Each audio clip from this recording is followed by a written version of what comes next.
Hello and welcome to TIFU. I've got some new selections today I hope you enjoy, so get ready, sit back, relax, and here we go.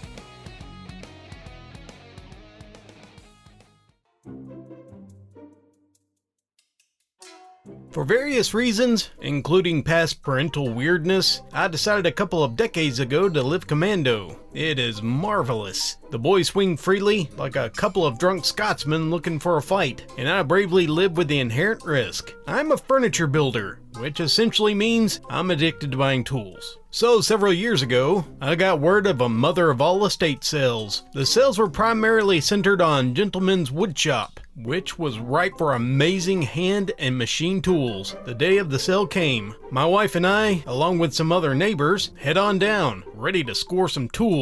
I should note that my neighbor's wife, she's a fundy Christian, that she's typically afraid for a mortal soul. That day, I decided to rock a pair of Costco shorts. Shake my fist at Kirkland clothes. They had long since worn through their pitiful integrity of an inseam. I cleaned up tool-wise. I scored a new drill press, a giant Delta sander, and a bunch of hand tools. After completing the sale, we started loading up. Now I should mention that several dozen other woodworking fiends were there, mostly crusty conservative boomers, scrambling about, doing their best to live up to the size of their mustaches. We go to load the giant sander. I squat. My butt is facing the garage and the crowd, prepared to lift, when the unthinkable happened. My shorts did not just rip, they disintegrated. My hairy brown eye was pointed like a cannon at the silent crowd of gentlemen and my neighbor's wife, who stood directly behind me. We were still lifting, so I did not pause. We loaded the sander in the truck, and I suddenly realized that they were far beyond just bare butt scenario. I felt the breeze both in front and in back. The only thing left intact was the waist. The seam had torn front to back, and there was no way to cover myself, and I had more tools to load. My wife was laughing so hard she was in stitches. My neighbor's wife, though, she jumped into action. Unwilling to risk her eternal soul, she removed her jacket and told me to wrap it around my waist. Then she went and sat in the truck. She was petite, and I was not, and that left me with a decision: cover the front or cover the back.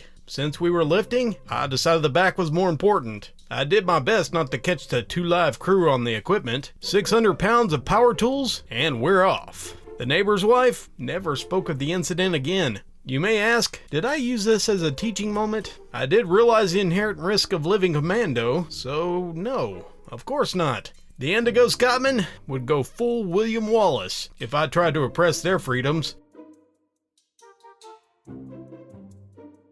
So this happened a while ago. Me, 23-year-old female, and my sister, a 20-year-old female, decided to go shopping. We were in Sephora. We were looking for some foundation. I was showing her the shades on my neck when she turned around to grab some lipstick, which was on the other side, which she had been talking about. I ended up finding some foundation I thought was a close enough match, and I saw her bent over looking at the lipstick that was in the drawers where there was extra stock. So I mindlessly started slapping her butt. After a few times, I asked her how the foundation looked while looking in the mirror. Can I help you? It turns out I was grabbing and patting an associate's butt. I have never been so embarrassed and red-faced in my life. I of course apologized profusely and tried to get out of there as fast as I could. I found my sister on the other side of the store, and she promptly laughed at me as I told her my story. My little cousin was having his 7th birthday, and he loved superheroes, especially Batman. It was his favorite hero, and unsurprisingly, the theme of his birthday was superheroes. Batman, Spider-Man, Superman. So I decided to buy him a Batman costume. It comes with a cape and the mask, and his mom told me that he would be very happy, so it wasn't a difficult gift to choose. The birthday went well. He opened the gifts, and he loved the costume that I offered him. Yes! He was so excited to wear it. He quickly left and changed his clothes. He came back in his costume. Thank goodness. I guess it was the right size. That's when he asked me if he was really like Batman now, and if he had the superpowers. Why am I so stupid?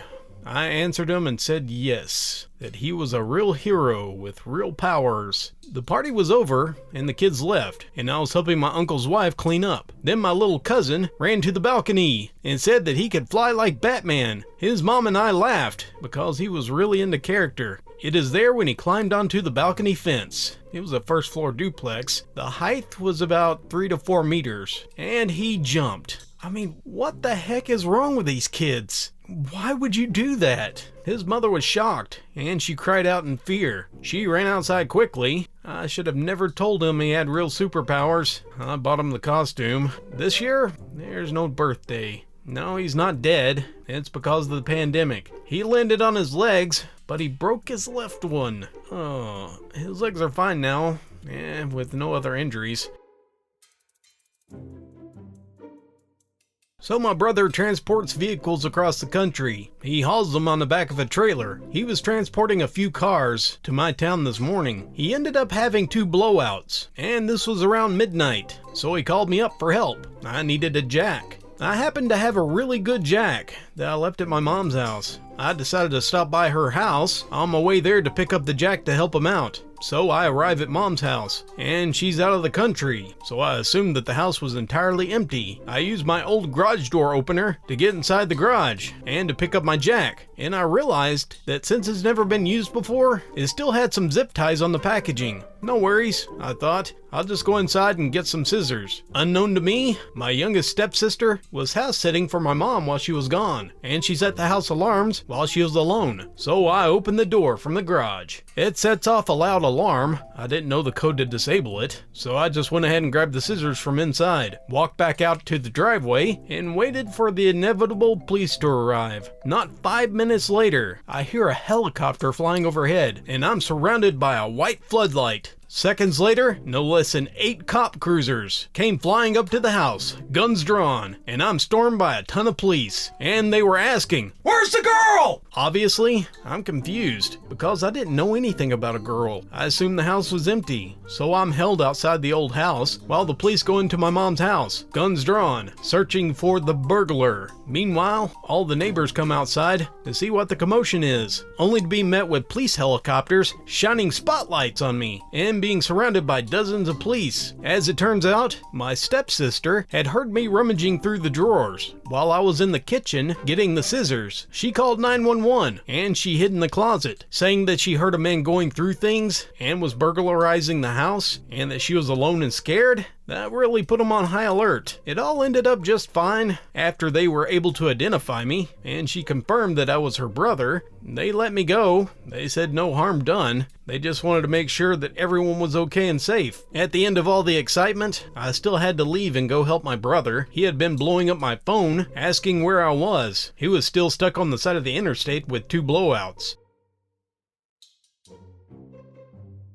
Just to clarify, this happened pre-COVID. I travel a lot for work. I often use rental cars when I'm in different states. I'm in a city for 2 or 3 days for a conference, and I request a non-smoking car. As I'm driving around, I notice the faint smell of cigarette smoke. Whatever, I'll just mention it to the rental company so they don't think I did it. The last night I'm there, my coworkers invite me out for Jamaican food. I agree and express that I've never had it before, and I'm excited. My coworker just laughed. He said to make sure to head back to the hotel pretty quickly after. Well, I got the oxtail and some spicy beef patties, and I went back to the hotel. No events took place. I woke up the next morning to go to the airport, and I'm full on sweating and passing gas like never before. It was so bad that my nostrils could barely handle it. I pull into the rental car place, and I'm talking to the woman at the counter. She asked the classic question, "Was everything okay in your rental?" And this is where I screwed up.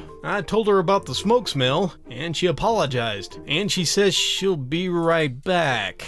To my horror, she steps around the counter and walks over to the car. She sticks her head in and takes a big whiff. She whipped her head around with a disgusted look and screamed, "That's not smoke!" I apologized profusely, but she didn't even look at me. After getting through security, I called my brother and I told him what I did. And now it's a famous holiday story that will never seem to die. So to start, this happened several years ago. My mother, she's a very grouchy lady in the morning, and she doesn't take too well to any kind of shenanigans or mishaps that interrupts her morning coffee, and we generally tend to make sure nothing and nobody bothers her during this first 2 waking hours, so that we would have a relatively decent morning. Our father is the polar opposite. While he's sometimes groggy, he is never outright hostile like my mom is, and he tends to get up early to make breakfast for us kids. There were 5 of us. He fully enjoyed having prank wars with us, as long as mom wasn't dragged into it in any shape or form. We thought it would be a fine prank for Dad early in the morning, cause we could always tell the difference from him and my mom. My 3 brothers and I got up early. We switched the sugar with salt. We taped the spout down on the water faucet. We balanced a tray of flour on the cupboard, just above the breakfast plates. They were super small plates we used for breakfast sandwiches. We thought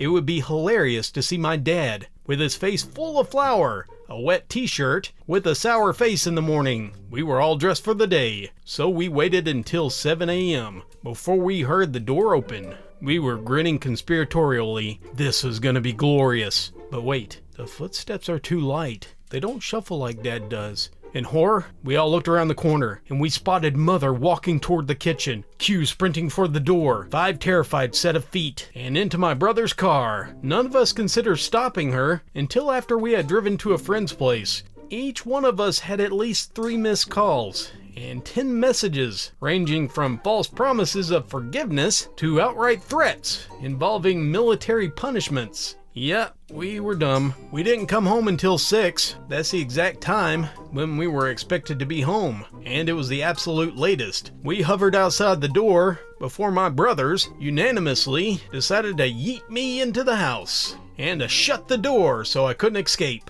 Guess who was behind the door waiting for us? If you guessed the dragon lady, who was my mother, you got a cookie.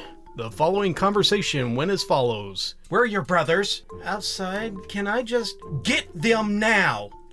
I let out a terrified squeak. My mother set us down and gave us a pot full of coffee. She proceeded to add 3 spoonfuls of salt, which was in the sugar container, as punishment until the pot was empty. She warned us if we complained about it, she'd make another pot. The next morning, we were all woken up to get a bucket of water dumped on us, like the faucet did my mom, and a cup of flour thrown in our face while it was wet. Afterwards, we were forced to do wall sets for an hour as a final form of punishment for dodging mom's texts and calls. Let me tell you, flour sucks to get out of long sweaty hair. 0 out of 10. Would not recommend making this mistake again. This happened recently at my work. I work at a small call center for a chain locally owned business. In total, there's only about a dozen of us. All of us, coincidentally, are women, except for one. He was a guy in his 30s. We'll call him Dave. The pay kinda sucks, but it's genuinely nice to have a job at this moment, and we all get along very well. Our one male coworker is a very friendly guy that never really got out of the frat guy phase, but the fun, good-natured sense. He never hesitates to show off his brawn at the rare times it's needed, and he's always happy to change the 5-gallon water jugs for us to show off a little. Dave was gone for the last week or so on medical leave. Thankfully, not coronavirus. I wasn't aware as to why he was gone. Honestly, I don't really pay attention much to people's personal lives, but we decided to have a small welcome back party for him. So we got him a cake and some cheap gifts. I had no idea what to get him. Really, all I knew that he was a cool bro dude, and he has a big lifted diesel truck, which he is in love with. So I get him something goofy. I thought it would make him laugh. So I got him a set of stupid rubber fake balls that guys like to hang from under the tailgate. So we're all sitting around at the break room table, and he comes back, eating cake and whatnot. And Dave is opening the presents. I think he got like a sweater, one of these fancy watches that look like a Rolex, but obviously isn't, and some other normal gifts. Then he gets to mine. He opens up the polka dot bag, pulls out a small package, no pun intended, of oversized rubber testicles. There was enough familiarity in the office that I knew that no one would get bothered from this obvious joke gift. Then the room goes quiet. I look around, and all the other women are looking at each other awkwardly. This was the first sign that I made a mistake.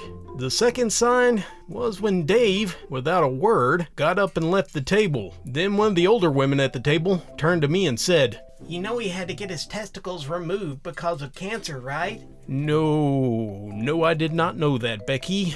That would have been really useful information 60 seconds ago. I would have jammed that gift in the trash and just got him a soda. So there I am, still in shock, thinking about how an unintentional joke just mocked someone who just went through something incredibly rough that I had zero awareness of to begin with. About 3 or 4 minutes later, awkward chatter from my coworkers was about trying to figure out what to do. Dave comes back. I stand out and try to figure out how to explain and to tell him it was an honest mistake and to explain that I'm not some callous witch. Dave walks right up to me and gives me a big bear hug, and he picks me up off the ground. It turns out he loved the gift. He ran outside and put it on his truck right away because it was exactly the kind of thing that he liked. He loved that goofy, pseudo-macho man thing, and he thought it was stupidly funny. He thanked me profusely for it because he was afraid that we would treat him differently, and he was happy to be treated the same as always. And he admitted that he was scared of me and the other women, and that they would not see him as a big manly guy anymore. He said that it was a huge weight off of his chest, knowing that things could stay the same around there, and that people wouldn't act weird around him. So I guess it kind of worked out.